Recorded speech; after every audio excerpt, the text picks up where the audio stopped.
بسم الله الرحمن الرحيم.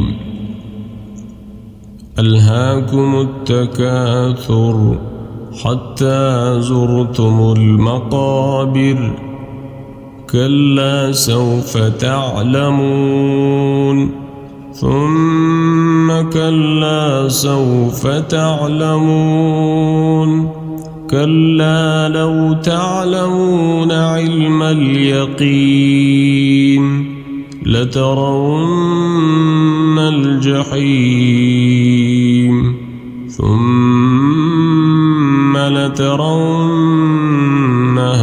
عين اليقين ثم لتسألن يومئذ عن النعيم.